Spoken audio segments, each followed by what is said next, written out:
verdade, estamos chegando com o programa que leva até você as iniciativas empreendedoras, resultados e prospecções das companhias listadas no mercado.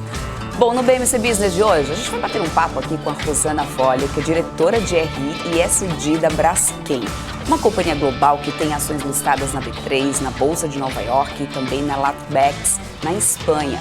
A empresa é líder na produção de resinas termoplásticas nas Américas e também reverteu aí o prejuízo no segundo trimestre agora de 2020, né, com um lucro de quase 7 bilhões e meio de reais nesse mesmo período do ano.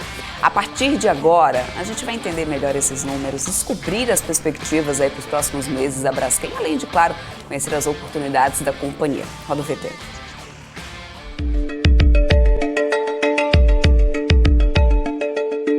A Braskem é uma empresa global que cria soluções sustentáveis através da química e do plástico.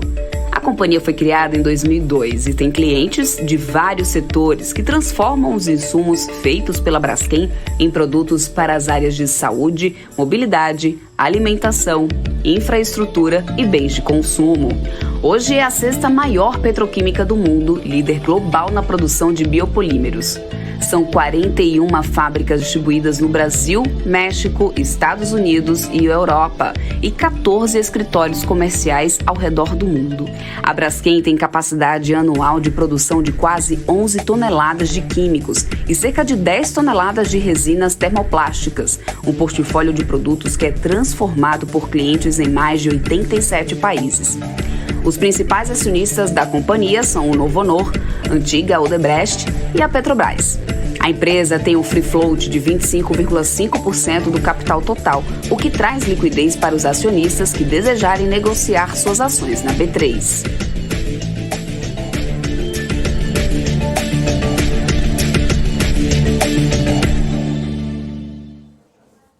É isso aí, antes da gente bater um papo aí com a Rosana, eu quero trazer ele, Alex André, meu parceiro aqui na BMC, que está aqui comigo sempre. E aí, Alex, vamos lá, né?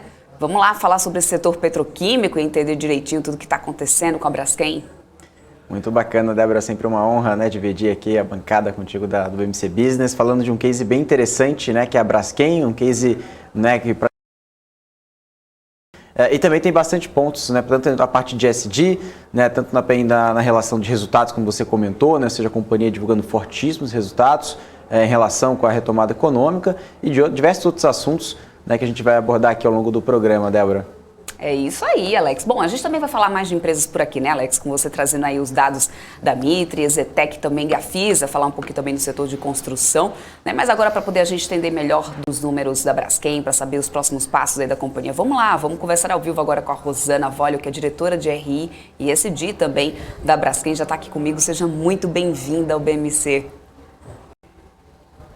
Olá, boa tarde. Obrigada, Débora. Obrigada pelo convite. Também estou muito contente de poder compartilhar com vocês um pouco da nossa história, do nosso resultado. Então, muito obrigada pelo convite.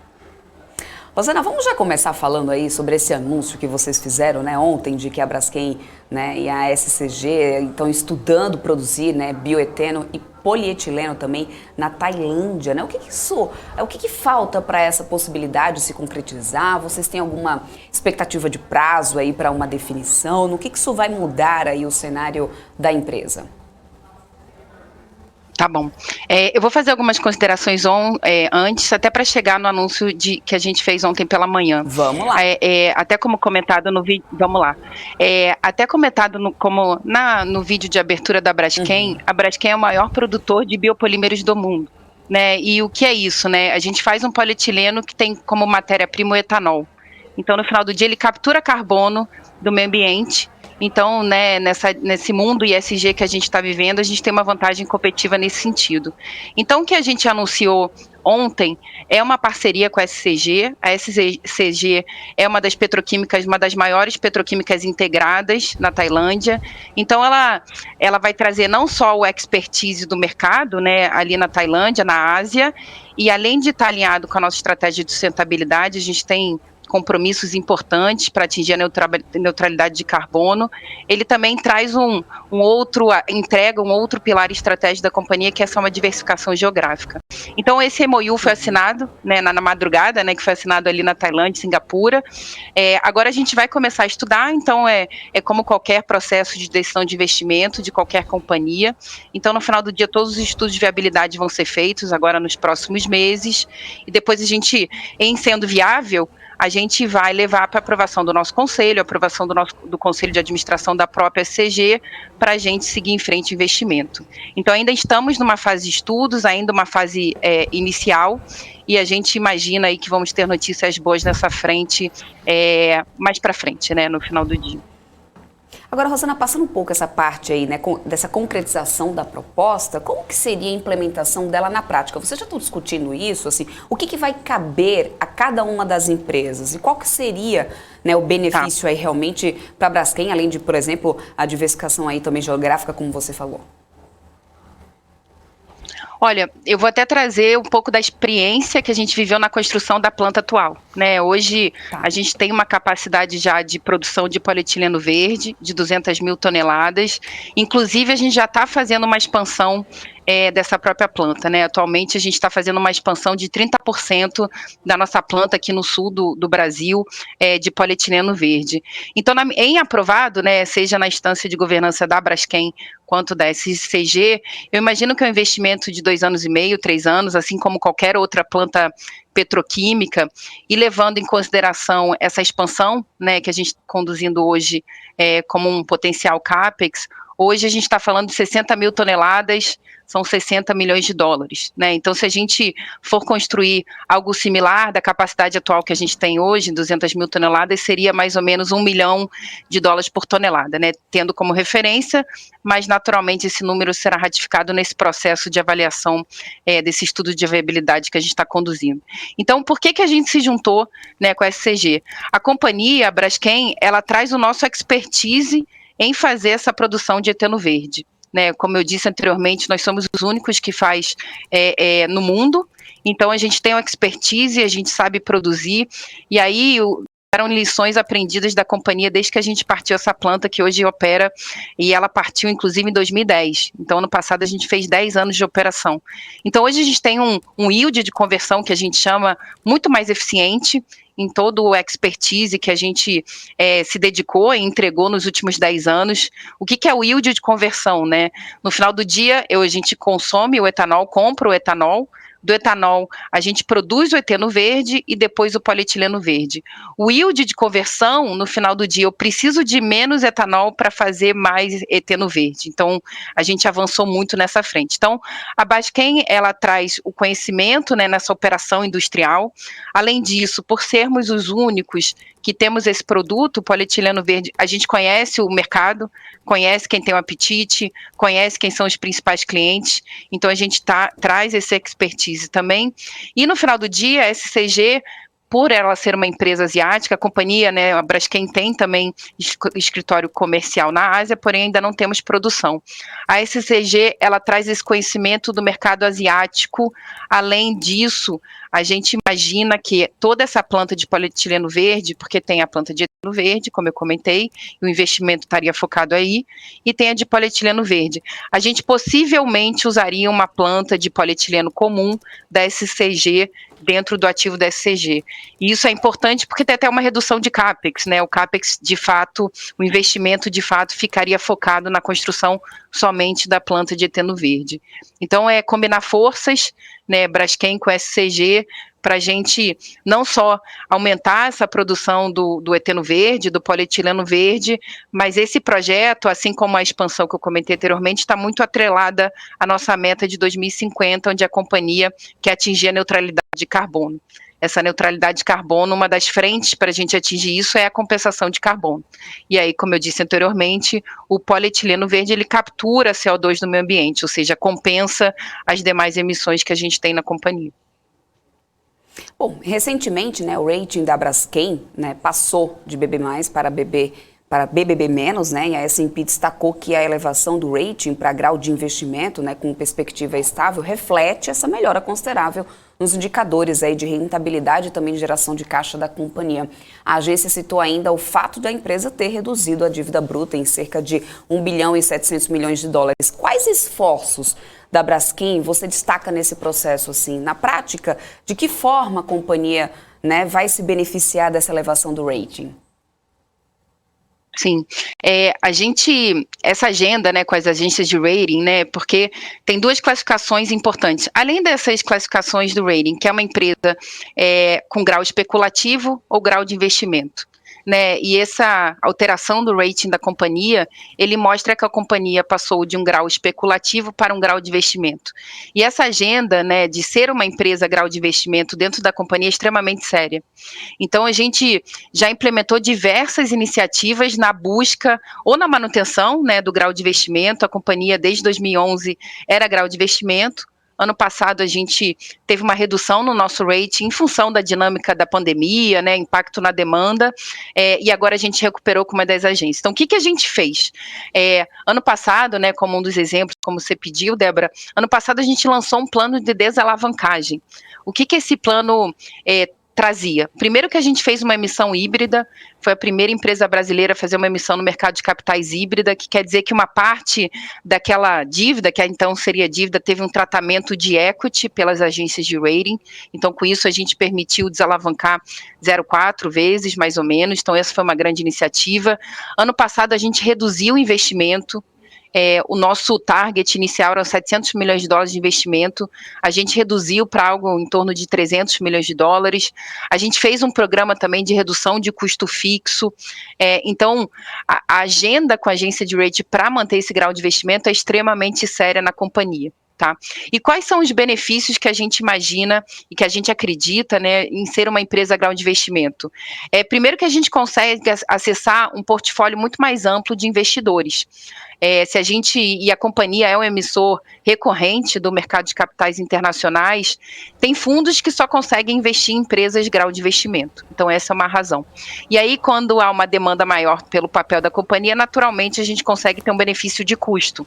Então, uma derivada aí dessa maior demanda dos investidores, né? Uma economia de custo na medida que você consegue atingir esse grau de investimento. E aí o terceiro benefício que a gente vê, né, se a gente olhar um pouco quem são as empresas comparáveis com a Braskem, são petroquímicas globais, né, como você comentou anteriormente, a Braskem hoje é a 6ª maior petroquímica do mundo, as outras petroquímicas que estão às nossas frentes são empresas americanas, empresas muito grandes, e elas todas, ou na sua grande maioria, elas são grau de investimento. Então a gente também quer ser comparáveis do ponto de vista não só de escala, de produção, da parte comercial, industrial, vou chamar dessa forma, mas também do ponto de vista financeiro. Então, além da demanda do investidor, benefício de custo, é também um selo importante para que a gente possa estar no mesmo pacote aí dos nossos competidores globais. Perfeito. Rosana, eu quero trazer aqui o Alex, que é meu parceiro aqui na BMC, ele também tem perguntas aqui para você. Alex. Muito obrigado, Débora. Rosana, muito obrigado. Uma grande honra participar aqui contigo no BMC Business. Bom, a minha pergunta acho que vai mais na linha do ESG, né? A gente tem recebido aqui diversas perguntas aqui dos telespectadores, perguntando em 2 pontos, né? Primeiro na parte da governança, né? Tanto da Petrobras, enfim, em relação da Odebrecht, tem essa possibilidade, tem até mesmo a Petrobras, né, dizendo aí publicamente em relação que pode sair, né? Em certa parte. E também uma outra vertente, né, na parte do ESG, como você falou, principalmente, né, na cadeia produtiva de vocês, que já é uma parte de ESG, mas voltando atrás, ou seja, falando do incidente de Maceió, ou seja, como que está em relação a indenizações, enfim, como que vocês estão olhando internamente para isso, até mesmo em relação ao operacional de lá, como que vocês estão enxergando esses 2 momentos aí na parte do ESG da companhia. Muito obrigado. Obrigada, Alex. É bom falar com você. Eu acho que, em relação à sua primeira pergunta sobre governança, de fato, né, a Novonor, né, que é a antiga Odebrecht, o novo nome da Odebrecht, Novonor, ela tem 38% do capital social da companhia, a Petrobras 36%, e o restante está no float, até como vocês comentaram anteriormente. De fato, a Novonor, ano passado, nos comunicou, informando que estava abrindo um processo privado de venda de sua participação na Braskem, e também a própria Petrobras, seja através de comunicados proativos da própria Petrobras ou de momentos que a gente teve que inquirir os acionistas por uma oscilação atípica do nosso papel, ela também já se manifestou que a Braskem, a venda da participação da Braskem está incluída no seu plano de desinvestimento. Acaba, Alex, que no final do dia esse é um assunto dos próprios acionistas, né? O que eu consigo te garantir do ponto de vista de governança, a gente tem 11 conselheiros no nosso conselho, sendo que 6 são independentes, né? Ou seja, mais da maioria. O que eu consigo te garantir é que essa discussão ela fica de fato no âmbito do acionista e a gente não participa. Claro que nesse processo de venda, né, de tentativa de venda da Novonor, a gente interagiu com o Financial Advisor na linha de passar informações, team nessa linha, mas é um processo que é conduzido por eles. Eu acho que é importante aqui, né, como representante da companhia, passar que nada muda do ponto de vista de onde a gente quer chegar, do que a gente está discutindo hoje do ponto de vista estratégico, de novos investimentos. Isso não muda até por conta dessa independência, que é um grande avanço que a gente conseguiu nos últimos anos.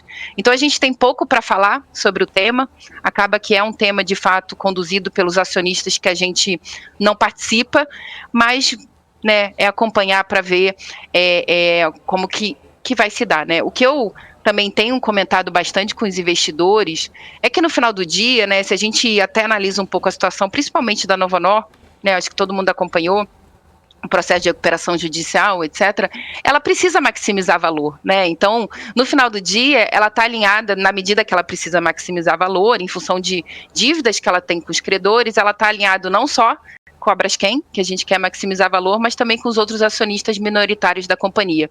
Então, qualquer que seja o caminho escolhido, para mim é o caminho que vai maximizar valor. E aí maximiza não só para a Novonor, mas para todos os acionistas também. E aí, em relação a outro ponto, né, sobre ESG, sobre Alagoas no final do dia, como é que a gente trata o assunto, né? E aí eu vou dividir talvez em 2 frentes. Uma que fala de pessoas e outra de outras ações que a gente está fazendo, né? Eu acho que a gente passou, né, esse evento geológico, ele começou ali em 2019, né? Foi quando a gente começou a tentar entender o que estava acontecendo. E hoje a gente conhece muito mais o que está acontecendo, né, do ponto de vista geológico. A gente contratou uma série de especialistas e com isso a gente conseguiu fechar acordos importantes com as autoridades. Ali no final do ano passado, a gente fechou acordos tanto com o MPF, né, entidades federais e estaduais, e isso foi importante até para reduzir a incerteza, pensando no lado do investidor. E aí, falando de frente de pessoas, a companhia, desde que a companhia foi criada, e isso é em todas as nossas reuniões, né, de liderança, a gente tem os 5 minutos de segurança, de fato a segurança é um valor inegociável para a companhia, e não poderia ser diferente nesse sentido. Então, todos os temas que eram relacionados à segurança das pessoas, a gente prontamente, de forma muito ágil, a gente endereçou e vai endereçar. E por que eu estou trazendo isso? No final do segundo trimestre, a gente tinha quase 8 bilhões de reais em provisões, né, para implementar ações, sendo que a maior parte até para o programa de remoção de pessoas de área de risco. Hoje, a gente já removeu 96% das pessoas, das famílias de área de risco, o que é um conforto muito grande para nós.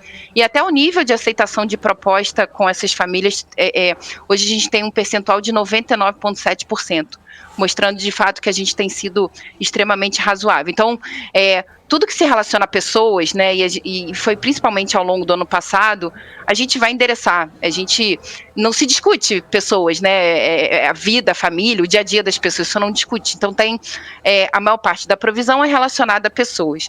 O restante da provisão, ela é relacionada ao fechamento de poços. Até então a gente explorava sal, né, e a gente não sabia que tinha um evento geológico acontecendo, então a gente parou imediatamente essa exploração de sal e agora a gente está fechando, conforme especialistas, a gente contratou uma série de especialistas internacionais, a gente está fechando também esses poços de sal da forma mais segura e das melhores técnicas e tecnologias internacionais encontradas. Então, é uma parte também importante dessa provisão. Então, a gente trata o tema com muita seriedade. Hoje tem um time aí de mais de 100 pessoas alocados para esse tema na companhia, tem toda uma governança, tem todo um processo acontecendo, e de novo, assim, eu acho que o ano passado foi extremamente importante, não só do entendimento do que está acontecendo, né? Mas também do alinhamento aí de interesses com as autoridades, principalmente com foco nas pessoas. Muito obrigado. Débora. Alex, eu quero até complementar, você tinha feito essa pergunta aí sobre Alagoas e o Mr. JP Duarte, que está aqui nos assistindo, ele também perguntava sobre isso, mas ele complementa aqui, Rosana, pedindo para que, se possível, também comentar um pouco acerca do projeto que transforma PVC em instrumentos musicais. Sim, obrigada, JP, pela pergunta. A gente tem esse projeto, sim. Na verdade, a gente, como companhia, né, um dos nossos propósitos, a gente quer ser um provedor de soluções, né, e usar o plástico da maneira mais inteligente possível. E esse é só um dos projetos que a gente tem diversos projetos na companhia com esse fim, né, até o próprio PVC a gente vincula muito, o duto de PVC eu acho que é até mais tangível, né, quando você vai fazer uma obra, mas a gente tem diversos usos para o PVC, tem outros projetos também que substituem como uma madeira plástica. Então, de novo, a companhia ela busca sim ser um provedor de soluções para a maneira mais eficiente do uso do plástico, para que melhore a vida das pessoas, como, por exemplo, o nosso projeto comentado pelo JP. Obrigada, JP, pela pergunta. Rosana, no segundo trimestre desse ano, né, a Braskem reverteu esse prejuízo aí de 2 bilhões, eu até falei isso no início do programa, né, 2 bilhões e meio de reais no mesmo período do ano passado. E o lucro dessa vez foi de quase 7 bilhões e meio. A receita líquida teve alta de 136% na comparação anual. Na sua opinião, o que foi que pesou mais positivamente aí nesse resultado? Eu acho que primeiro é entender o contexto do segundo tri do ano passado, né? Foi ali um contexto onde a pandemia, de fato, afetou a companhia não só no Brasil, em outras regiões também, nos Estados Unidos, no México, na Alemanha. Então, ali teve um recuo da demanda muito forte, né, que impactou o nosso resultado no segundo tri do ano passado, e combinado a isso, né, o setor petroquímico é um setor cíclico, e ali desde finalzinho de 19 a gente vinha as margens, né, petroquímicas caindo em função de uma dinâmica de oferta e demanda global, né? Então eu diria que o resultado do segundo tri do ano passado também não representa o que é o histórico da companhia, principalmente pelo contexto do avanço da pandemia naquele momento, né? Não tinha os protocolos de segurança, ainda não estavam 100% estabelecidos. Então, de fato, foi um trimestre extremamente desafiado para nós da Braskem e para outros setores e outras companhias também. Então, de lá para cá, o que a gente viu, né? A gente viu uma demanda se recuperando fortemente, muito forte, né? Claro que a gente faz um dos produtos, é o polietileno. O polietileno ele é basicamente para aplicações de baixo valor agregado, então a sacolinha plástica, então vai muito para embalagem. As pessoas ficando mais em casa, naturalmente, estão pedindo mais online, né? Isso teve uma mudança grande aí no comportamento dos consumidores, e essa demanda foi tão grande que até compensou essa oferta, como eu disse, né? Setor cíclico é sempre um equilíbrio entre oferta e demanda, ela compensou as novas ofertas que estavam entrando globais, né? E com isso, essas margens petroquímicas, né, elas estão no seu melhor momento da história, não só no polietileno, mas também outras resinas que a gente faz também. Então, né, tentando trazer aqui, primeiro teve quando comparado, né, quando você trouxe a comparação com o segundo tri, né, o contexto do segundo tri do ano passado, extremamente prejudicado pela questão da pandemia, mas de lá para cá, o cenário externo, petroquímico, commodities, a gente está vendo um super ciclo, a gente viu isso impactando de forma importante o nosso resultado.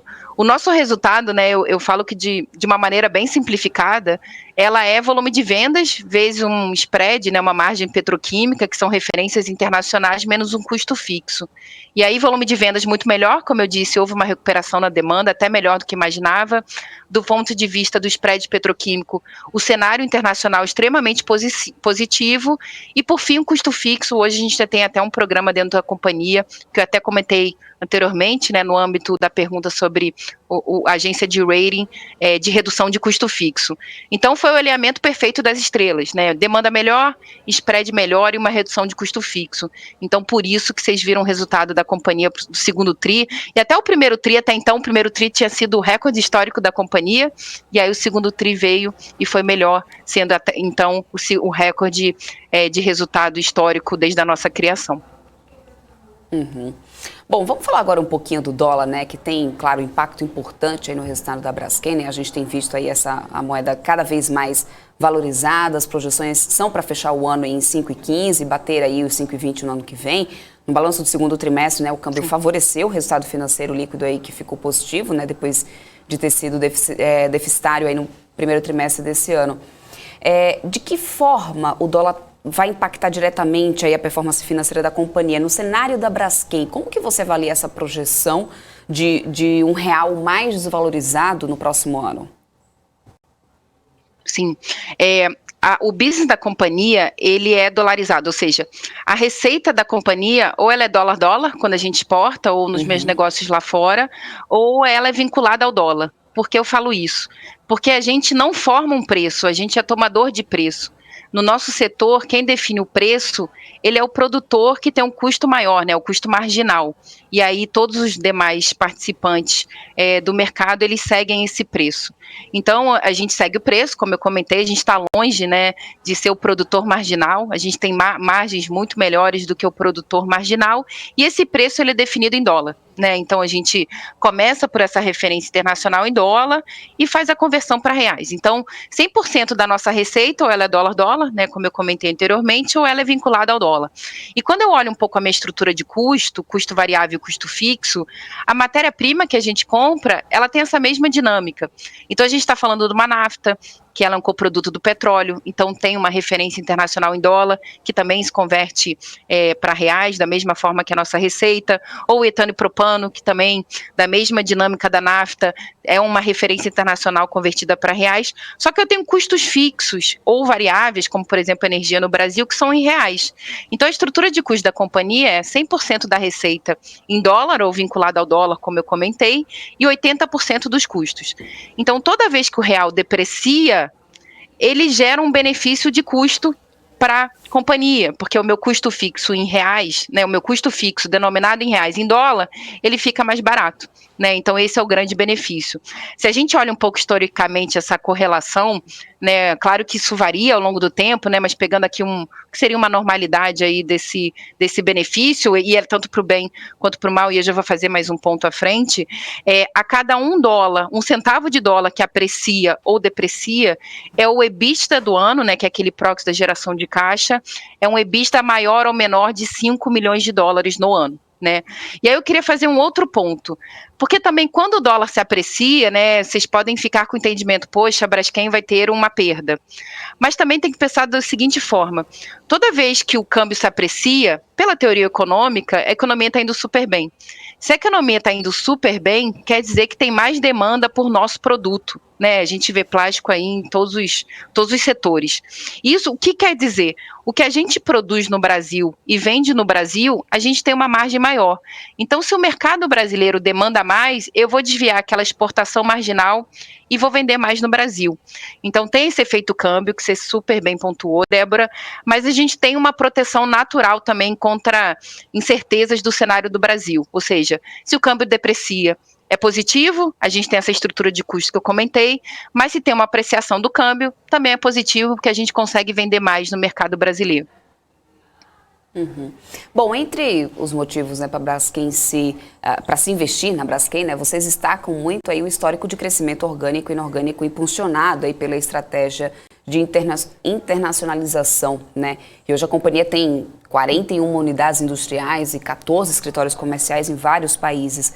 Qual que é a estratégia hoje da empresa, assim, focar mais em parcerias, né, em M&As, aí como a que a gente já falou aqui no início, né, da nossa programação aí com a Tailândia, ou continuar expandindo unidades próprias, aí focando talvez nesse crescimento orgânico, né? O que vocês estão aí realmente planejando agora para a companhia? A gente tem alguns pilares estratégicos, né? E eu acho que a nossa história está muito vinculado a esses pilares estratégicos naturalmente, né? Então, inicialmente era uma ambição de consolidar o mercado brasileiro, a gente conseguiu em 2010 começar o nosso processo de internacionalização, a gente começou em 2010 e hoje a gente é o líder das Américas, sexta maior petroquímica do mundo, como a gente falou anteriormente, mas ele continua nessa frente, né? Então, hoje os grandes pilares da companhia é continuar essa diversificação geográfica, e aí a gente entende que é forma de mitigar risco. Então, poxa, essa economia brasileira não está indo tão bem, a do México está indo melhor, então a gente consegue ter uma resiliência maior no resultado. Então, essa questão da diversificação, ela é muito forte, não só em geografia, como matéria-prima também. A gente vê as matérias-primas com dinâmicas diferentes, então ter uma diversificação é uma forma de mitigador de risco, de ter uma resiliência no resultado. Mais recentemente, no ano passado, com a definição dos nossos compromissos 2030 e 2050, sustentabilidade virou um pilar estratégico, totalmente vinculado na estratégia da companhia. A gente tem compromissos importantes de aumento de produto reciclado, de produto renovável também. E, por fim, eu citaria aqui a competitividade, né? Então, o que isso quer dizer? Na nossa indústria, né, a gente tem que rodar as nossas operações no maior percentual possível, porque o custo fixo ele fica ele fica menor, né, ele pesa menos nesse custo unitário. Então a gente investe em inovação, a gente investe em projetos para manter essa eficiência, e historicamente a companhia ela tem uma taxa de operação das nossas centrais acima do que a média da indústria. Então essa é uma outra frente importante que a gente mantém um foco 100%. E aí, por fim, só citar a segurança, né, que eu comentei anteriormente. A segurança a gente não trata como um pilar estratégico, porque ele que dá força para todos os outros pilares, né? A gente trata como algo, um valor inegociável, e todo momento a gente tem que estar pensando em segurança. Perfeito. Agora, falando um pouco sobre retomada de economia, né? Vocês têm clientes aí em vários setores, né? Devem também aí, né, ter acompanhado como cada um, né, foi reagindo a esse momento de reabertura das atividades. A gente sabe que os hábitos de consumo mudaram durante a pandemia, né? A demanda por embalagens, plásticos mesmo, já voltou ao normal. Qual que foi a importância da venda desse tipo de produto aí do portfólio da Braskem nos resultados aí da companhia? Foi bastante importante, Débora. Do ponto de vista global, e depois eu vou um pouco para a dinâmica do Brasil, mas do ponto de vista global a gente viu uma demanda pelo polietileno muito forte, e até comentei anteriormente, em função de embalagem. Isso continua, e a gente até fazendo análise, pegando estudos de consultoria, geralmente leva 2, 3 anos para voltar a uma normalidade, e sabendo que a gente nunca teve um caso similar ao da pandemia. Que bom, né? Mas considerando que deveria levar aí 2, 3 anos para atingir uma normalidade. Então, esse é um primeiro ponto. No polipropileno, que são para bens duráveis, né? Então, eu estou falando de carros, linha branca, eletrônicos, ele até demorou um pouco mais para recuperar, né? A embalagem a gente viu recuperando muito forte, porque as pessoas estavam em casa.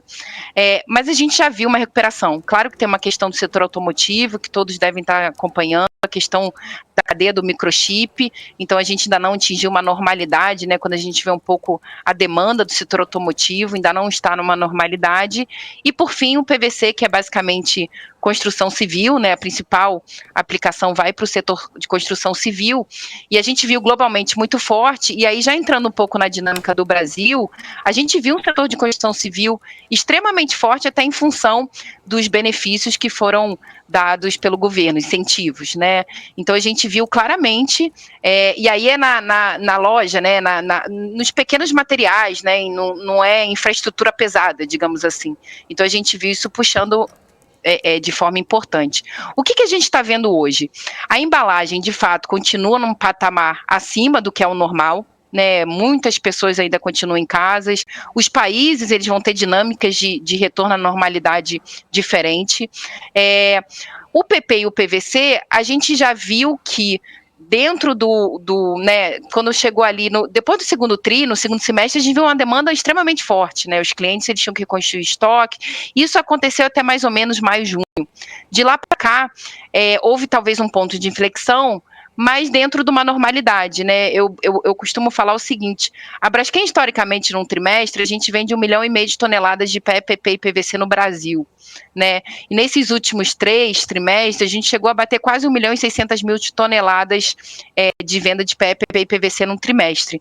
Então, agora a gente está vendo uma normalidade mais próximo desse 1,5 milhão de toneladas. A gente não vê uma queda da demanda ou alguma preocupação maior na cadeia, mas voltando a uma normalidade, né? Aquele otimismo que a gente viu, a demanda puxando muito forte, quando a gente olha um pouco para frente, a gente está já vendo uma normalidade. E aí o que a gente projeta para frente é o seguinte, economias maduras, né? Então quando a gente está projetando o nosso crescimento de demanda, seja nos Estados Unidos ou seja na região da Europa, a gente assume mais ou menos uma vez PIB daquelas regiões, né? Economias emergentes, né, como não maduras, né, como o México e o Brasil, a gente geralmente projeta que seria 1,5 vezes o PIB daquelas regiões, né? Então, nos últimos anos, ali depois de 2015 e 2016, né, que foram anos difíceis, a gente tem visto exatamente essa correlação funcionar aqui no Brasil. Então, o que a gente projeta para frente é 1,5 vezes que é a PIB do Brasil, falando especificamente de Brasil. Uhum. Bom, outro setor que é cliente da Braskem, né, claro, é a construção civil, né, que passou por uma retomada importante e agora enfrenta desafios com o preço dos materiais e também as taxas de juros. No caso das resinas, qual que é a fatia delas aí na produção total da companhia?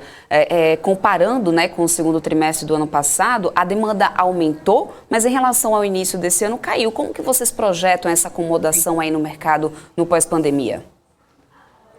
Sim, a companhia, do ponto de vista de portfólio global, a gente faz 4,5 milhões de toneladas de polipropileno, 4 milhões de toneladas de polietileno, quase 10 milhões de toneladas de outros produtos, e no caso do PVC, que é esse que vai para a construção civil, ele é 700 mil toneladas. Então essa é a nossa capacidade, e a nossa capacidade é principalmente no Brasil. Como que a gente estabelece a nossa estratégia para o business de vinílicos, né, de PVC? A gente prefere, né, a gente vai priorizar o mercado brasileiro. Então, o que a gente viu é exatamente o que você resumiu, muito bem resumido, Débora. A gente viu, de fato, um otimismo muito grande, que na nossa análise também, muito em paralelo com incentivos que foram dados às famílias. Então, a gente viu o PVC puxando, né, o PVC do nosso portfólio de vendas, que prioritariamente a gente vende no Brasil, mais ou menos 50% vai para o setor de construção civil. E da mesma forma que eu comentei anteriormente, nesses últimos meses, a gente viu voltando um pouco mais para a normalidade, mas ainda nada que nos preocupe, assim, a gente está vendo uma cadeia ou algum cliente que está tendo algum tipo de impacto em função do potencial aumento de taxa de juros ou do já aumento da taxa de juros, ainda não. Mas claro que a gente acompanha, e aí eu vou citar um exemplo, né? Ano passado, no contexto da pandemia, a gente também criou ações até de apoio aos clientes, né? À época a gente fez uma linha aí de crédito adicional de R$1 bilhão, né? Então a gente vai sempre acompanhar a cadeia e como que a gente pode suportar a cadeia, mas até o momento, de fato, a gente viu essa queda na demanda que eu comentei anteriormente para uma normalidade, mas ainda nada que preocupe. Tá? A gente está conseguindo produzir, rodar nossas plantas de PVC a uma taxa de operação alta, histórica, e vender o nosso produto no mercado brasileiro. Pô, Rosana, quero trazer o Alex aqui de volta, ele tem mais perguntas aqui para você. Alex. Rosana, a Braskem, né, tem uma estrutura própria de inovação, como você mesmo falou, né, com quase 300 integrantes, né, centro de tecnologia aqui nos Estados Unidos, laboratórios. Para uma empresa, né, petroquímica, qual que é a importância desse investimento, desse CAPEX, né, significativo em tecnologia? Né? Quais são os projetos de inovação que a companhia tem atualmente que estão rodando no pipeline da Braskem? Obrigada, Alex. É extremamente importante. E aí tem níveis de tecnologia, né? Tem até aquela tecnologia que eu vou chamar aqui, que é mais para o dia a dia, que eu até comentei anteriormente, mais para eficiência das nossas centrais petroquímicas, como que eu consigo otimizar melhor o consumo de energia, como é que eu consigo otimizar e fazer mais produtos de forma mais eficiente, a qualidade do produto. Então tem esse nível e tem um time grande trabalhando na companhia nesse sentido por bastante tempo. A gente tem laboratórios de tecnologia espalhados não só no Brasil, mas no mundo também. A gente tem um outro nível de tecnologia que é para novos produtos, né? Eu comentei que a gente quer ser a solução dos nossos clientes. Então tem esse nível de tecnologia que é como que eu pego o plástico e faço uma nova aplicação, né, considerando a demanda do meu cliente ou uma oportunidade de mercado. Então tem esse segundo nível de tecnologia, e aí eu destaco aqui o nosso laboratório no Sul, que é extremamente reconhecido. A gente já fez produtos aí que hoje representa quase 10% da nossa receita, né, de novas aplicações, então é uma outra frente importante. E o terceiro nível de tecnologia é aquela tecnologia que busca uma disruptura tecnológica. né, que naturalmente leva mais tempo para ser desenvolvida, né, porque é uma disruptura, e a gente também tem projetos nesse sentido, e eu vou citar aqui 2 principalmente.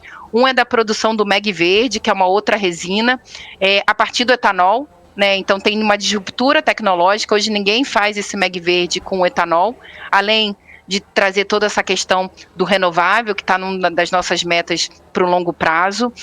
Hoje ela está numa planta piloto, testando se essa tecnologia é viável, mas pode mudar a dinâmica aí do MEG de forma global, inclusive. E aí outro ponto que eu queria citar aqui como exemplo, é uma parceria que a gente fez com uma universidade, está em andamento, também estágio inicial, na verdade, com uma parceria com uma universidade americana, que também, para atingir a neutralidade de carbono, hoje não tem tecnologia disponível. Então, essa parceria, estamos tentando desenvolver uma tecnologia que você captura o carbono do meio ambiente e você faz os químicos de novo para fazer as resinas. É como se eu voltasse o processo, né? Porque hoje ele emite carbono, então eu pego o carbono e faço novamente os produtos. Mas, de novo, está em fase inicial, tudo que está relacionado a uma disruptura leva mais tempo, mas a gente também tem projetos com esse fim. Muito obrigado, Rosana. Débora? Obrigada, Alex. Eu tenho perguntas aqui do chat também, do pessoal que está aqui nos assistindo. Tem mais perguntas aqui do pessoal. O Osmar Tello, que está pedindo para poder comentar um pouco sobre estratégia para dividendos da companhia. Rosana? Claro. Obrigada, Osmar, pela pergunta. A gente tem uma política de dividendos.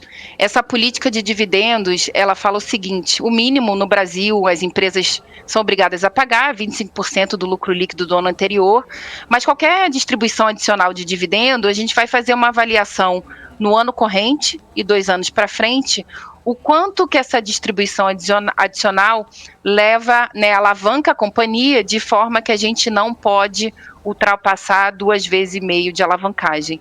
E aí até vinculo a sua questão anterior da agência de rating. Isso foi importante justamente nas discussões com as agências de rating que a gente buscou trazer essa política de dividendos para passar esse conforto. Então, o que a gente imagina para esse ano, né? Ano passado a gente fechou com um prejuízo acumulado de 4,5 bilhões de reais. Como a Débora comentou, no ano a gente já fez quase 10 bilhões de reais de dividendo, então eu já consumi, né, eu já reverti esse prejuízo acumulado. Hoje a gente já teria uma base de distribuição de 5,5 bilhões. Então, o que a gente vai avaliar é sempre respeitando essa política que eu comentei aqui, né? A gente quer sim distribuir dividendos, até quando a gente olha um pouco o uso desse caixa, a gente já pré-pagou dívida de forma importante, a gente pré-pagou 1,7 bilhão de dólares, a gente já fez até uma gestão de fornecedor agora nesse segundo tri. Então, hoje a melhor alocação do caixa, considerando as variáveis que a gente conhece hoje, é de fato a distribuição de dividendos. Mas eu diria que a gente vai ter toda a cautela no mundo para definir qual que vai ser essa distribuição adicional em função da política. Então, no momento, a gente está discutindo, né, como a gente faz sempre no segundo semestre de cada ano, o nosso modelo de negócio, o nosso business plan para os próximos 5 anos, e essa distribuição de dividendos também vai estar nesse contexto.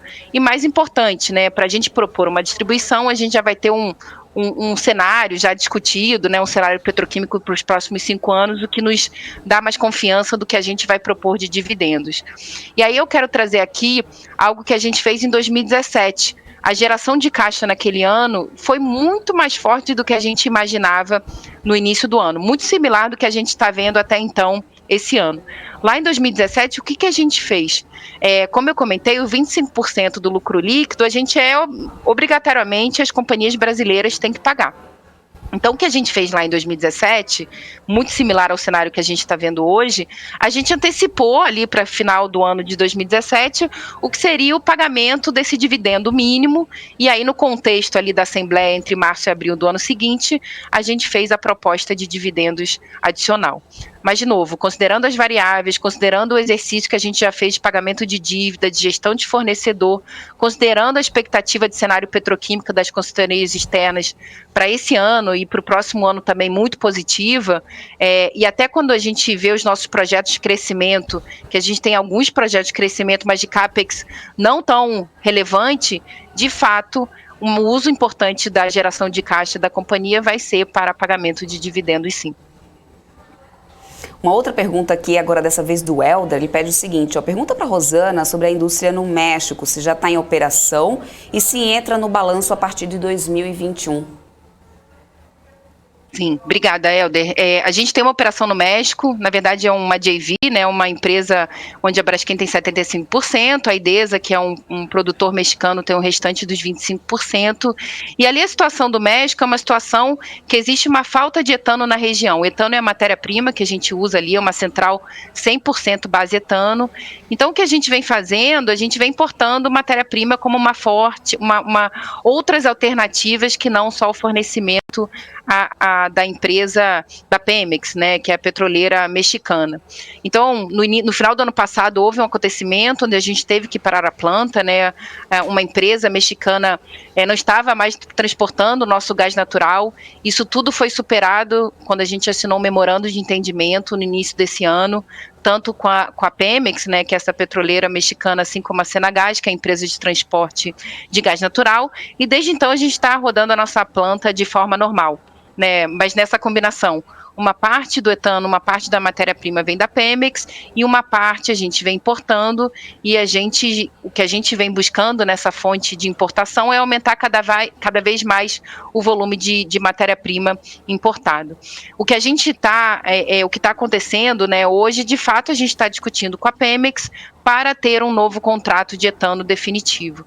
A gente tem até o final de outubro para ter essa discussão que eu posso falar nesse momento que está indo super bem, mas a gente tem até o final de outubro para ter um novo contrato. Então, no paralelo, aumentando o nível de importação, e outra frente também de trabalho que a gente está conduzindo na companhia, e que é a solução de longo prazo, é reduzir 100% a nossa, que seja exposição com a Pemex. Isso seria através da construção de um terminal de longo prazo.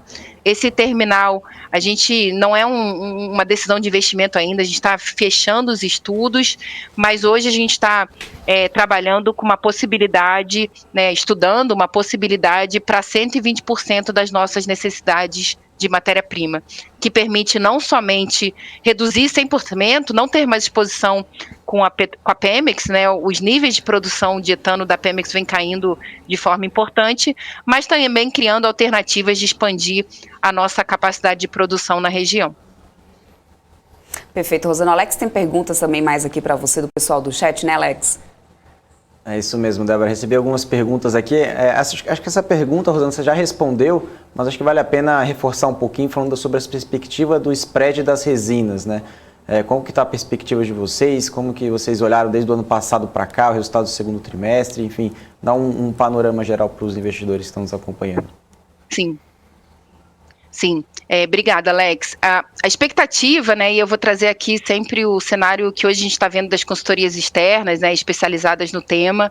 Então, a expectativa, eu acho que 2021 é quase que um ano dado, né, digamos assim, a gente está já em setembro, e a gente está num momento muito bom petroquímico. Eu vou trazer aqui alguns números como uma referência. O nosso spread de polietileno, né, a resina que a gente vende, a gente segue a referência americana menos a nafta, né, que é um dos produtos que a gente usa como matéria-prima e até principal no Brasil. Esse spread hoje ele está na casa de $1.200. E aí, como eu disse anteriormente, a petroquímica ela é ciclo, né, tem ciclos de alto e baixo. Se a gente pegar o que é uma média de spread num ciclo de alta para essa mesma referência, né, PE e nafta, é $750 por tonelada. Então, a gente está vendo um momento como nunca já visto anteriormente, muito positivo. E aí, como eu disse, esse ano é quase dado, a expectativa das consultorias é que permaneça, claro que dentro de uma volatilidade, mas nesse range.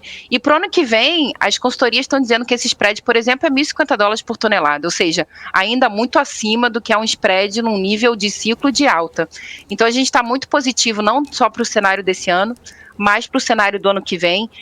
O fundamento por trás desses números é basicamente uma demanda forte, global, né? Claro que a oferta a gente tem visto entrando desde ali de 2018 nos Estados Unidos e na China, mas uma demanda muito forte que segura esses spreads num patamar extremamente alto.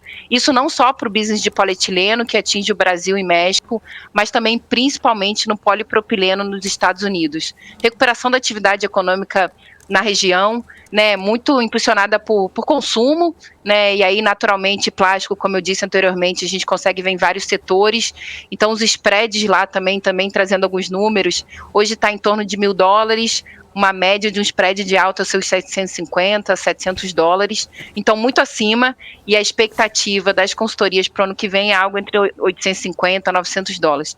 Então o cenário, né, dessa demanda forte, principalmente para alguns setores, como embalagem, tem toda a questão do setor automotivo, que na medida que resolve, né, e o X da questão é quando resolve essa questão do microchip, também eu vejo um estilingue, né, eu acho que tem muito backlog aí de carro para ser produzido, a gente está muito confiante, não só para esse ano, mas também para os próximos anos. Muito obrigado, Rosana. Só uma última pergunta aqui, Débora, que eu recebi aqui também nos telespectadores, perguntando como que a Braskem pretende endereçar o suprimento de sal. Essa foi uma pergunta que eu também recebi aqui. Tá bom. Obrigada, Alex. Até então, né, a gente fazia o PVC, né, e ele começava com a extração de salmoura, que é sal mais água. E aí tem todo processos produtivos para chegar lá na ponta final, o PVC. E aí, como eu comentei anteriormente, em função do evento geológico de Alagoas, a gente parou rapidamente de explorar o sal. Então a gente ficou 1 ano e meio importando a matéria-prima para fazer o PVC, porque antes de fazer PVC tem uma planta de clorosoda, que é a que recebe essa salmoura. E exatamente por isso, né, ela recebe salmoura e não somente sal. Então sal a gente conseguia encontrar no dia seguinte que a gente fechou a planta, mas a tecnologia ela recebe salmoura.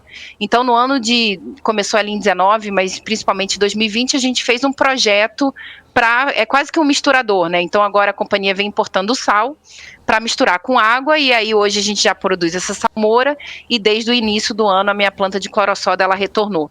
Então a companhia desde o início do ano, ela não tem a exploração de sal, não é totalmente integrado na cadeia, mas a gente voltou a ser uma petroquímica integrada para a produção de PVC.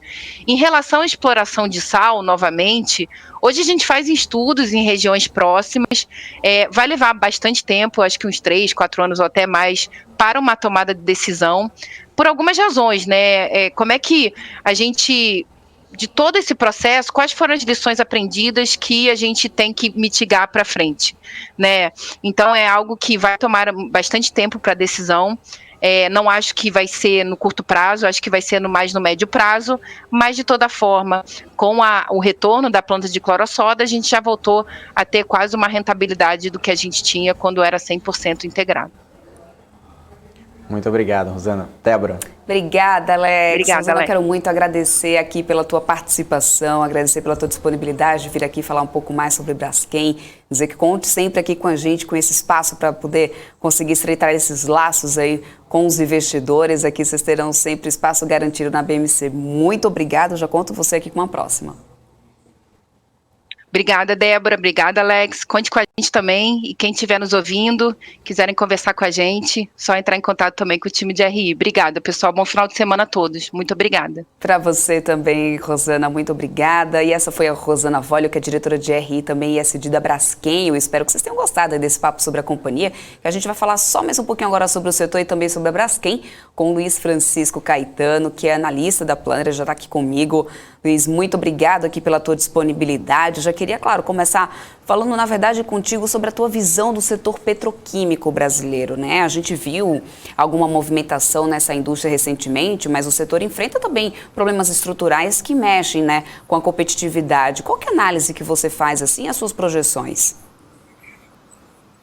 Bom, o setor vai muito bem, né?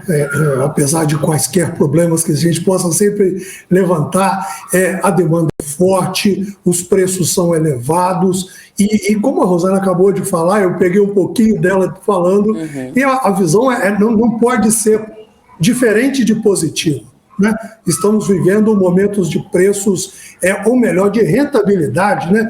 Que o importante nesse spread não é o preço da matéria-prima ou o preço do produto final. O importante é a diferença entre os dois, o que a gente chama de spread, né? E o spread está num nível extremamente elevado, com expectativas de permanecer assim pelo próximo ano, o que faz um enorme otimismo com todos aí para a Braskem, que domina o setor no Brasil e nas Américas. Bom, e analisando os números, né, na companhia, a gente vê que alguns indicadores, né, do segundo trimestre se sobressaem, né, quando a gente compara com o ano passado.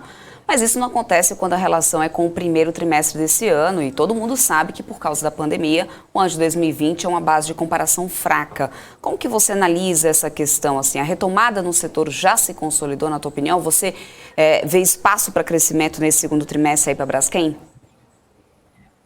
Sim, vemos espaço. Eles tiveram alguns problemas operacionais, algumas paradas programadas, e isso complicou um pouquinho com relação ao primeiro tri. Mas a expectativa é muito positiva para o restante do ano. Vemos com bons olhos uma empresa que passou aí por um tsunami, um terremoto, uma erupção de um vulcão e quaisquer outros desastres que a gente quiser colocar. Né? Foram uma sucessão de problemas que começaram lá com aquelas multas enormes que a empresa sofreu por conta dos fatos levantados na Operação Lava Jato, veio com outros problemas e passou pela questão geológica de Maceió, ainda não resolvida, mas já bem dimensionada, né? Uhum. Bom, o S&P elevou, né, o rating da Braskem aí, né, para grau de investimento. Na tua visão, isso muda o cenário da companhia? Assim, como que você projeta a Braskem a médio e longo prazo? Bom, isso melhora o cenário para a Braskem, né? Braskem que já vinha com um trabalho muito bem feito de administração de dívida e uma melhoria da rentabilidade. Ao lado desse trabalho muito bacana que eles fizeram, de elevar prazos, de reduzir custos, redundou nessa elevação para o grau de investimento do rating deles, o que melhora ainda mais a situação, reduzindo as expectativas de custos financeiros futuros. Perfeito, Luiz. Quero agradecer aqui esse papo rápido aí para você trazer aqui a sua visão sobre a Braskem aqui para a gente. Muito obrigada pela tua participação e espero contar com você aqui em outra oportunidade. Prazer foi meu. Essa foi a participação do Luiz Francisco Caetano, que é analista da Planner, também ajudando a gente a levar para você informação que gera valor aí para os seus investimentos. E a gente vai continuar falando de empresas por aqui, né? Hoje, começando com o Alex trazendo aí os dados da Mitre, que teve um lucro líquido aí de mais de 21 milhões de reais no segundo trimestre.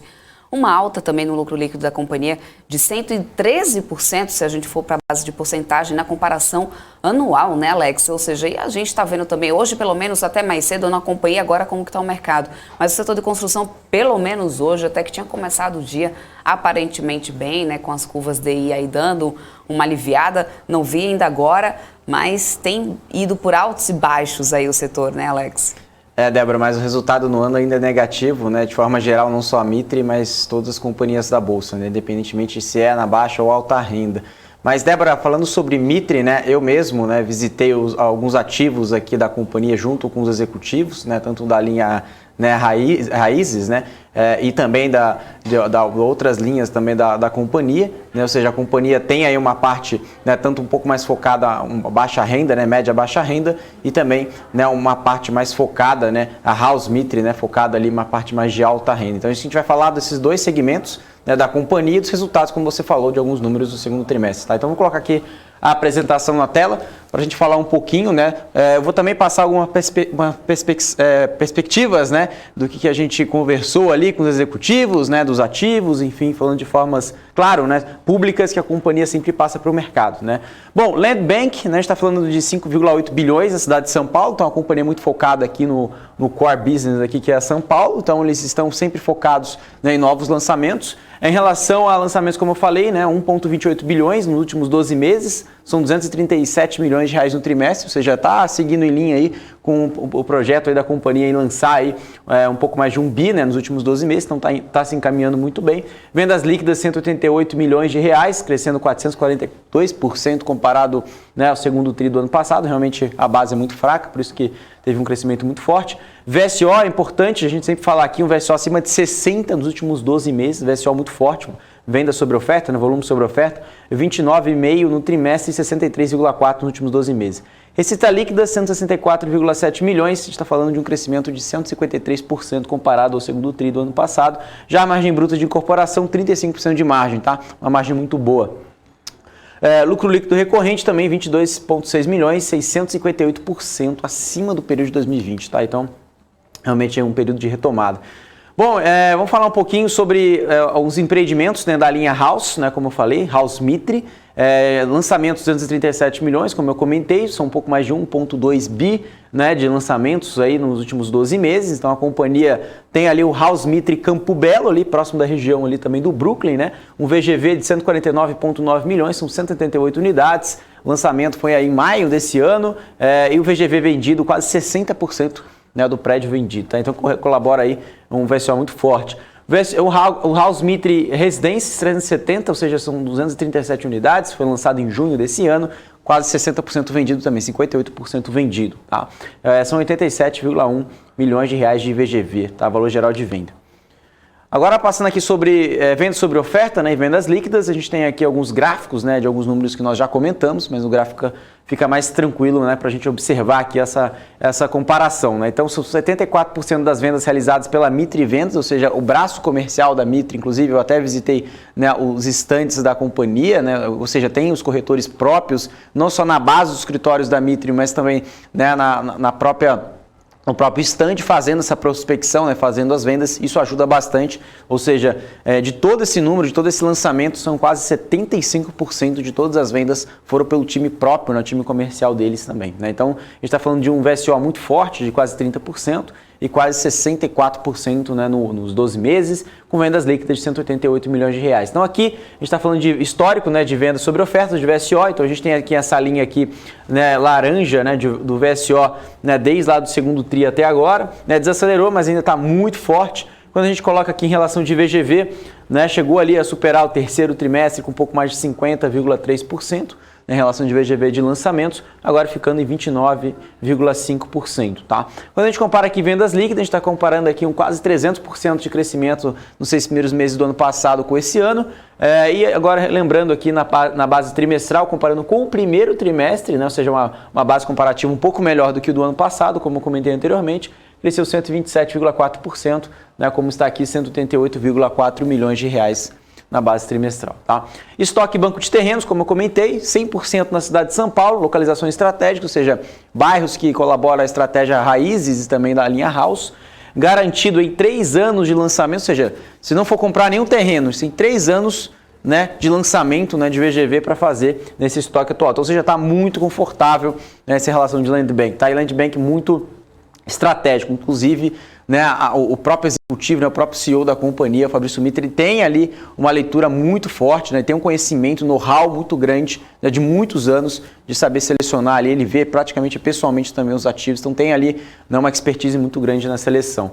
Quando a gente fala aqui no primeiro TRI, são 442 milhões de reais, né, de estoque, né, quando a gente vê aqui a evolução dos estoques. Lançamentos residenciais, né, 236 milhões, aí teve as vendas líquidas, né, tirou ali 188 milhões, como eu comentei anteriormente, teve o ajuste, né, do valor de estoque, em torno de quase 10 milhões, então o estoque agora, o segundo TRI, ficou em quase um pouco mais de 481 milhões de reais, tá? E como eu comentei aqui, o VGV aumentou, né, foi um incremento de 815 milhões em VGV potencial, chegando a 5,8 bilhões de reais, tá? Receita líquida tem margem bruta, né? A gente tem aqui esses números, como a gente comentou anteriormente, lá nos destaques, né, no começo da apresentação, mas lembrando, comparando, né, com o primeiro TRI, uma base melhor, crescendo 93,6% para 164,6 milhões de reais. Já na base semestral, 249,7, quase 250 milhões de reais, crescendo 120%, tá? 6 primeiros meses do ano passado, com 6 primeiros meses desse ano. E isso equivale, né, a um ótimo desempenho, né, de vendas e evolução física das obras, dos projetos em andamento, e contribuíram aí para o aumento da receita. Ou seja, não basta também comprar terreno, mas a obra também não pode atrasar, ou seja, tudo precisa estar alinhado na parte operacional, também na parte de custos, na parte financeira. Isso também aborda muito na margem bruta, né, de incorporação. A margem bruta cresceu 0,7% na base semestral e cresceu na base trimestral, comparado ao primeiro TRI com o segundo desse ano, cresceu 1,2 pontos percentuais para 35,1 Tá? Então são margens saudáveis mesmo com a revisão orçamentários para refletir os custos atuais, ou seja, os custos, né, dos insumos, né, o custo do cimento, o custo, né, do vergalhão do aço, tudo isso subiu, né, agora teve uma estabilizada agora no curto prazo, mas o ano passado foram, né, altas muito expressivas e a companhia mesmo, né, a Mitre, ela vem ali adotando uma estratégia muito assertiva em relação à redução de custo e manutenção das margens da companhia, tá? Então, ao mesmo tempo não perdendo velocidade de venda, né, e também lançando, né, de uma forma muito saudável. Despesas comerciais administrativas, ou seja, estão ali controlando, né, as despesas bem dimensionadas para suportar o crescimento sustentável da companhia. Então as despesas estão em linha, reforçado com a posição da companhia de estar entre as empresas mais eficientes do setor, né, isso ela vem se mostrando nos últimos trimestres em relação a isso. Quando tiver aqui despesas, né, comerciais em relação ao VGV de lançamento, né? Então a gente está falando desse número aqui de 7,5% nos 6 primeiros meses de 2021, na base segundo TRI está falando de 6,6%, tá? Então são um aumento no número de lançamentos e preparação da companhia para lançamentos do próximo trimestre, ou seja, isso colabora muito para essa tese de alavancagem operacional, ou seja, à medida que a companhia vem lançando novos empreendimentos, né, também a despesa ela se reduz também de uma forma, né, significativa, mas ao mesmo tempo vem mantendo ali, ou seja, a relação de despesas comerciais com VGV de lançamento é de 9,3 foi para 6,6, né? Em relação a despesas gerais administrativas, né, a gente fala aqui de, né, do G&A, em relação ao VGV de lançamento, chegou a 10,4% nos 6 primeiros meses de 2021 e agora para 8,4%, lembrando que o primeiro TRI desse ano era 14,4%, ou seja, a companhia conseguiu reduzir de uma forma bem eficiente, tá? Aqui resultado financeiro, lucro, né, também a gente vê em relação a retorno, a gente consegue observar aqui, né, resultado financeiro também da companhia que tem uma variação financeira decorrente da variação do TRS, que reflete o preço da ação na data do fechamento de cada trimestre, e aqui a companhia teve um aumento do lucro líquido, que é a consequência da eficiência operacional da companhia, como a gente comentou anteriormente também, tá? Agora a gente vai falar de recebíveis, vendas de estoques, lançamentos do trimestre que impactaram positivamente os recebíveis da companhia. Né, a gente tem aqui 49% dos recebíveis tem um vencimento no curto prazo, então isso é muito benéfico para a companhia. Tem uma conta a receber ali de 381 milhões de reais, um incremento, né, de 24%, que tem um bom desempenho de venda dos lançamentos e dos produtos também em estoque. Ou seja, estoque não é bom para a companhia, ou seja, as companhias precisam, né, vender esse estoque de uma forma muito rápida e a Mitre tem um histórico muito eficiente em relação ao tanto de estoque próprio, tanto de novos projetos, novos lançamentos, né? Aqui de liquidez, companhia redução de 12,4% na dívida bruta, isso é importante, e de 0,2%, 0,2 pontos percentuais em relação da dívida corporativa IPL. Tá? Quando a gente vê aqui a composição do balanço patrimonial, a gente consegue observar aqui, né, tanto outros passivos, patrimônio líquido, adiantamento, né, de clientes, caixa equivalente de caixa, imóveis a comercializar. Juntando tudo isso, a gente está falando aqui, né, de um patrimônio líquido na ordem de 983 milhões de reais. Né? E aqui também quando a gente coloca, né, o endividamento líquido da companhia, ou seja, a companhia tem uma aquisição de terreno estratégico que causou diminuição do caixa líquido, né, como previsto, né, no plano de negócios da companhia. Né? Então a gente consegue observar, né, um número muito saudável, né? Ou seja, está falando aqui de uma dívida corporativa dividido ele pelo PL de 0,1% no segundo trimestre, né, desse ano, comparado, né, ao primeiro TRI do ano de 2021, né, que era 0,2%. Tá? Então a companhia é uma forma bem equalizada. Quando a gente vai falar agora das conclusões, né, ou seja, o que a gente tem aqui dos principais destaques, 3 projetos de estandes abertos e prontos para serem lançados. Um desses estandes aí eu até mesmo me visitei. A Mitre reforça seu guidance para lançar entre 1,5 e 2 bi em 2021. Como eu comentei anteriormente, a companhia está nesse caminho aí de cumprir o seu guidance. Uma visão favorável de mercado, né, como a Débora comentou mesmo, com um cenário de aumento de juros, né, o DI longo. A qualidade do produto da Mitre como diferencial de mercado, ou seja, tanto na linha House quanto na linha Raízes, né, ou seja, tem uma qualidade, né, importante, o diferencial do mercado, uma localização estratégica, tudo isso eles pensam na hora de entregar para o cliente, e o aumento de custo coberto pela indexação da carteira, né, do NCC, que é a relação ali, né, da inflação pelo, né, o custo da construção civil. Então isso tem uma relação muito saudável, ou seja, para realmente cobrir, né, esses custos pela indexação do NCC, um dado bem importante, né, que a companhia vem ali amortecendo, né, os impactos e trazendo uma margem muito importante, como a gente comentou ali na ordem de 35%, Débora. E agora a gente vai falar um pouquinho, né, da relação que o mercado espera em relação de geração de caixa operacional, de EBITDA. No terceiro trimestre desse ano, o mercado espera 24,9 milhões, lembrando que o trimestre passado foi de quase 23 milhões, 22,7 milhões de reais, tá? E agora o quarto tri, o mercado espera um pouquinho menos do que o terceiro, o mercado espera, né, ter um consenso de mercado para 24 milhões de reais de EBITDA.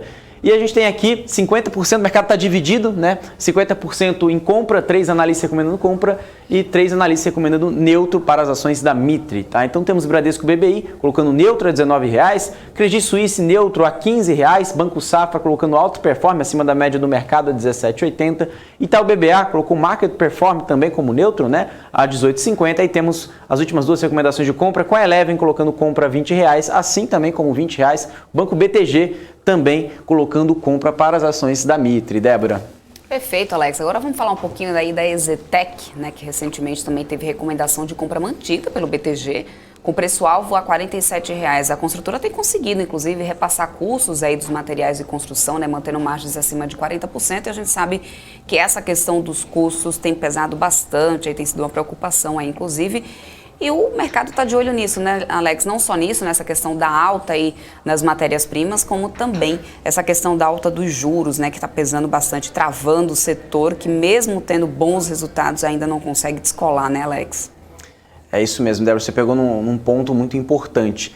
Em relação da EZTEC, não tem um grande tom de preocupação por aqui, porque a companhia está, né, na alta renda, ou seja, ela consegue passar, né, em relação aos seus custos, consegue ter uma margem saudável, porque ela atua, né, num mercado que não tem, né, um cenário, né, tão sensível a preço, né, como as companhias de baixa renda, né, que tem ali um impacto muito grande em relação à inflação, né, na cesta das famílias e também na relação do desemprego e também em relação aos juros e também em relação ao preço dos insumos. Claro que as companhias também ligadas ao alto padrão têm todos esses impactos, mas de uma forma, né, menos significativa. É isso que a gente vai falar um pouquinho, que vai transitar nos números da companhia, né, da EZTEC no segundo trimestre desse ano, tá?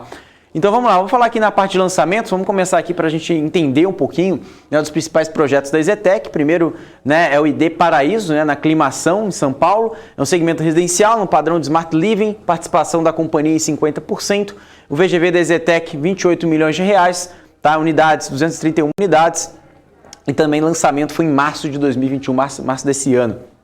Temos um outro projeto também, já no segundo trimestre do ano passado, né? O Dreamview, né? Sky Resort, né? Também a gente tem outros projetos também, residencial, padrão, médio, né? E também de 420 unidades, lançamento abril de 2021. E EZ Infinity também, Paraíso, e também temos uma unidade no Brooklyn, residencial com padrão alto, tá? Então, esses são os principais números aqui da companhia. Em relação aqui a lançamentos, né? A gente não tem nenhuma grande novidade da companhia. Em lançamentos de 2021, a gente tem esses 4 empreendimentos que nós comentamos, inclusive EZ Infinity também, né, que eu esqueci de comentar ali no começo, mas também é um projeto muito importante, tá? Então temos aqui alguns números, né, como as vendas brutas, vendas performadas e também distratos, que é um número muito importante que o mercado observa aqui, ou seja, os distratos aumentaram, né? Ou seja, está falando de 39 milhões, era 23 milhões de reais. Não é tão preocupante comparado com 2020, que foi 126 milhões de reais, refletindo, né, uma crise, né, do mercado por aqui. Em relação de vendas líquidas, lembrando que o ano de 2020 foi um pouco mais de 1,19 bilhões de reais e agora, né, sendo ali 286 milhões e melhor até que no primeiro trimestre de 2021, tá?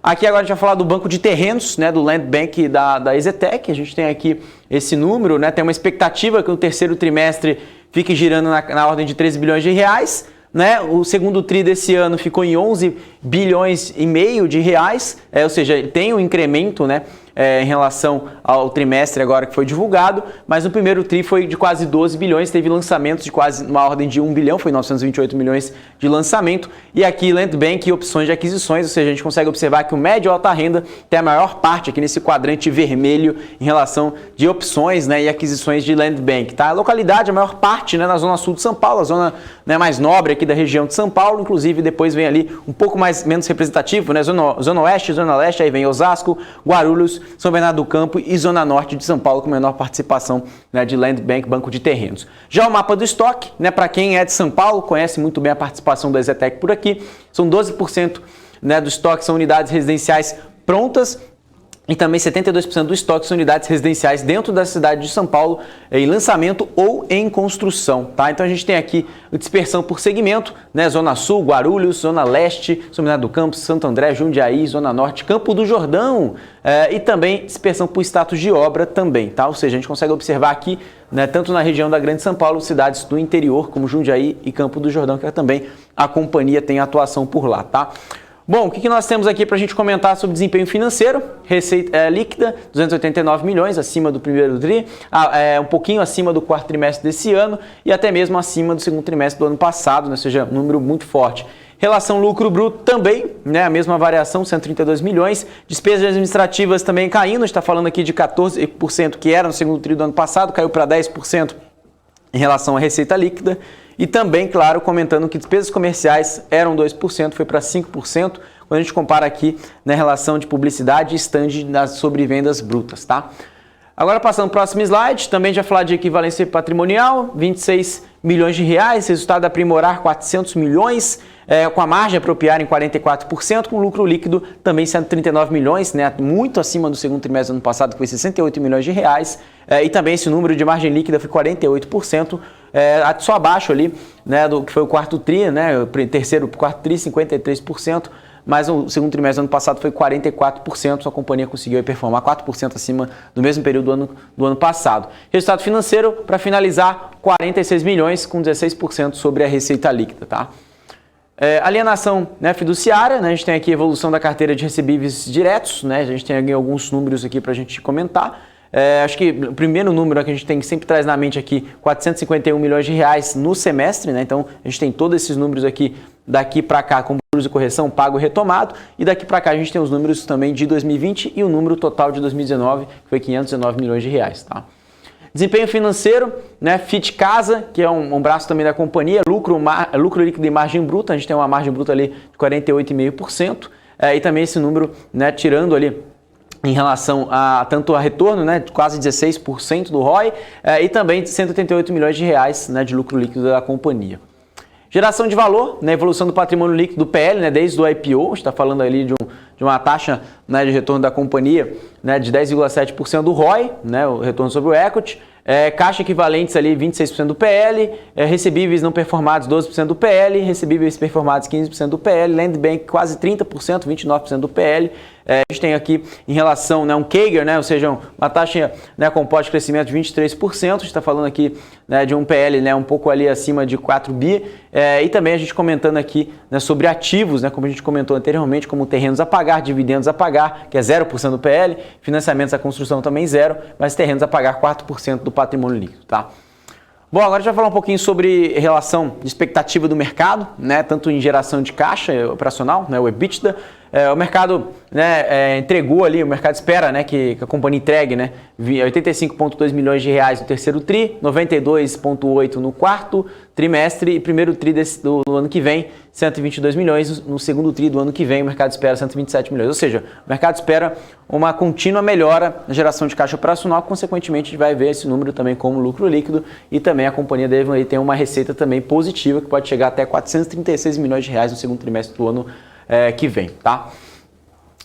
Bom, a gente vai falar aqui dos principais analistas do mercado, né? Preço-alvo, são 10 analistas recomendando compra, são mais de 76%, quase 77% dos analistas recomendando compra pro ativo, são 3 analistas recomendando neutro, né? Manter. Então aqui para a EZTEC temos aqui BTG colocando compra 47%, JP Morgan colocando overweight a 37%, Credit Suisse colocando neutro a 44%, Banco Safra também colocando ali a 47,50, então o BBA R$ 48,00, BBI Bradesco colocando neutro a 45, Inter, Banco Inter colocando a 44, Santander também colocando compra a 42,30, também temos Eleven Financial colocando compra a R$ 60,00 e por último a gente tem a Planner colocando a R$ 40,85 e a XP Investimentos colocando compra também a R$ 48,00, Débora. Então esses são os principais resultados, consenso do mercado e também expectativa de preço-alvo nos próximos 12 meses das ações da EZTEC, Débora. Isso aí, Alex. Para a gente encerrar hoje, então, vamos de Gafisa, né? Já que a companhia também reverteu prejuízo, teve lucro líquido aí ajustado de mais de 26 milhões de reais no segundo TRI e o EBITDA ajustado da companhia, um avanço de 850% em um ano, Alex. É isso mesmo, Débora. Lembrando, né, que a da Gafisa, né, totalmente diferente de outras companhias que a gente falou aqui hoje, né, do real estate, a companhia ela tem um ponto, né, que a gente chama de asset light, ou seja, ela é uma companhia que tem um direcionamento estratégico diferente de outras companhias do setor, ela tem um braço, né, também de properties, né, no braço ali comercial, inclusive com hotel e também shopping, enfim, ela tem ali uma opcionalidade diferente, né, do setor. Isso a gente vai falar um pouquinho dos resultados, né, da Gafisa e também, claro, seus lançamentos residenciais, tá? Então o que a gente tem aqui para falar? Lançamentos, 809 milhões de reais, mais da metade do guidance, ou seja, andando muito forte. Vendas crescendo quase 400% comparado ao ano passado. Receita líquida também, 259 milhões, 52% comparado ao primeiro tri. Lucro bruto também, 76 milhões, quase 100% comparado ao primeiro tri. E margem bruta, quase 30%, uma margem muito boa comparado ao trimestre passado, que foi 22,7%, tá? E lucro líquido, 26 milhões no primeiro semestre, né? São mais de 75 milhões versus o primeiro trimestre, né, do ano passado, tá? Então, ou seja, a companhia performou muito bem, né, olhando, né, o cenário de pandemia do ano passado e também uma retomada, uma velocidade muito grande na parte de lançamentos. E lançamentos, né, como eu comentei, são 809 milhões de lançamentos, né, e pré-lançamentos, valor correspondente a mais da metade do guidance para todo o ano de 2021. Né? Ou seja, a gente está falando que o segundo trimestre a companhia já bateu ali metade da sua expectativa. Quais são esses projetos? Né? Campo Belo, né, o projeto Inverte Campo Belo, Flow na Store Pestana, Clubhouse de Marajoara e Ibirapuera Park House, tá? São esses 4 principais empreendimentos aqui, que têm os principais números como participação Gafisa, que são ali, né, praticamente esses 3 principais empreendimentos, esses 3 empreendimentos são 100% participação Gafisa, e também o VGV permutado, né, ou seja, a participação da permuta sobre o valor geral de venda, também logo aqui abaixo, e o VGV Gafisa ex permuta também logo aqui abaixo, tá? Então a gente tem os principais relação de tanto pré-lançado quanto lançado. O único que está lançado é o Inverte Campo Belo, esse primeiro, o resto tudo pré-lançado, tá? Bom, o que a gente vai ter aqui agora? Segundo o TRI, as vendas brutas atingiram 201 milhões de reais, como eu comentei anteriormente. Vendas de extratos e VSO, né? Isso que a gente tem que colocar em perspectiva aqui nesse número, tá? Então o que a gente tem que falar um pouco mais sobre isso, né? O que é relação a distrato? Né, a gente está falando aqui de um crescimento de 23% do distrato. Aí já é uma parte de preocupação de curto prazo. Velocidade de vendas de VSO, né, que a gente tem aqui, né, crescendo ali, chegando a 13,6%. Né? E vendas contratadas, que nós temos? 179,9 milhões, acima do primeiro trimestre, mas abaixo do quarto trimestre de 2020, que foi um número muito, muito forte. Né? A gente vê aqui uma grande base de comparação. Mas a abertura de vendas líquidas, olha que interessante, né? A gente consegue observar, né, que quase 50%, 42%, a gente está vendo aqui em construção, concluído também 37%, e lançamento 21%, né, em todo esse número aqui, quando a gente abre aqui, faz um breakdown de vendas líquidas. Quando a gente compara esse número, né, ou seja, a gente consegue observar que o primeiro semestre foi muito forte, né, um crescimento de mais de 538%, chegando a 308 milhões de reais, tá, de vendas líquidas. E nos últimos 12 meses, a Gafisa lançou 1,2 bi, contratou aí mais de 698 milhões em vendas líquidas, né? Então, ou seja, a companhia foi reforçando muito esses números, né? Ou seja, tanto de lançamento e também velocidade de venda e, consequentemente, né, vendas líquidas, como eu comentei anteriormente. Então, esse gráfico a gente consegue observar muito bem da base histórica desde o primeiro trimestre de 2019, tá?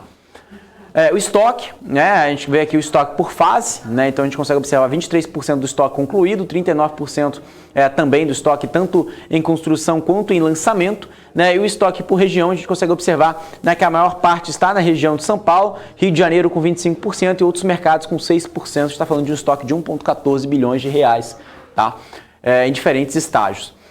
No segundo trimestre, a receita líquida atingiu 259 milhões, o lucro bruto de 76 milhões, comentei isso lá no começo da apresentação.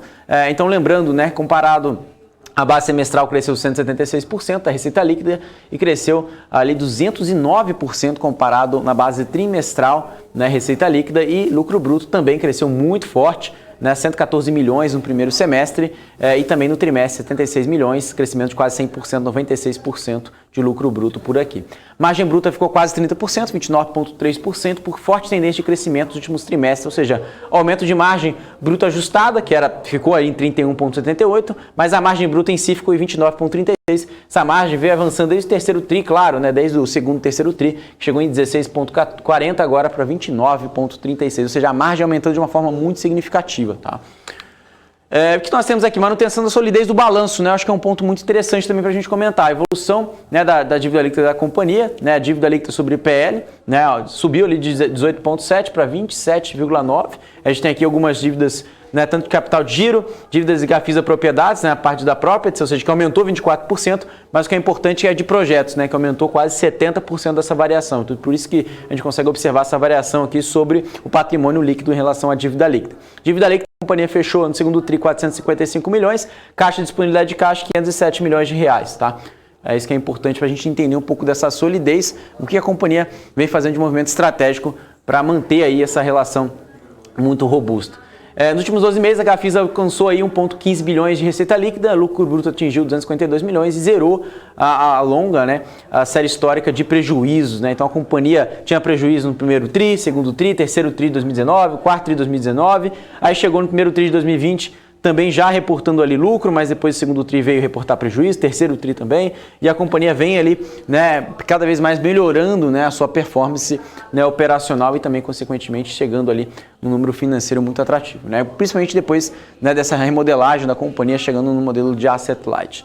Bom, agora a gente vai falar das perspectivas do mercado, né, o mercado espera que o ano de 2021 entregue ali 109 milhões de reais de EBITDA, né, para o ano fechado. 2022 o mercado espera 46,5 milhões de reais de EBITDA.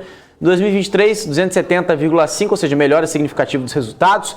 E 2024 ainda assim, ou seja, chegando quase 4 vezes, né, do resultado, né, de 2021, ou seja, quase 400 milhões de reais de EBITDA, ou seja, o mercado espera nesse ano 109, o mercado espera em 2024 quase 400 milhões de reais de EBITDA, ou seja, quase 4 vezes maior geração de caixa para 2024, ou seja, a gente está falando aqui de ano fechado, né, ou seja, não do trimestre. Bom, agora falando de preço-alvo, temos somente duas recomendações aqui vigentes, Bradesco BBI colocando neutro a 5,50 e Plano Corretora colocando compra a R$ 7,47, Débora. Aí, Alex. Bom, vamos nos despedindo. Sexta-feira já está quase chegando ao final. Tá chegando por aí a Hanna Beltrão junto com o Rafael Lara para o BMC Now, com as últimas notícias aí do mercado. A gente vai se despedindo por aqui, né, Alex? É isso aí, Débora, muito obrigado. Quero agradecer a todos os nossos telespectadores também. Agora sextou, mas a gente vai deixar aqui para o Rafael Lara e para a Hanna Beltrão para tocar aqui com maestria o BMC Now. Débora, grande abraço para todo mundo. Pois é, Alex. Também lembrando o pessoal que está aí nos assistindo, né, que vocês podem acompanhar as notícias do mercado nas redes sociais da BMC, onde também o Alex sempre faz uma live de fechamento do mercado junto com o Rafael, no @bmc.news e também no nosso portal, que tem atualização minuto a minuto com tudo que está acontecendo no mercado nacional e internacional, porque só aqui na BMC você tem informação que gera valor. Eu vou ficando por aqui, mas vocês continuam na nossa programação com a Hanna Beltrão e também com o Rafael Lara no BMC Now. Obrigada pela sua audiência. Até segunda-feira. Tchau, tchau.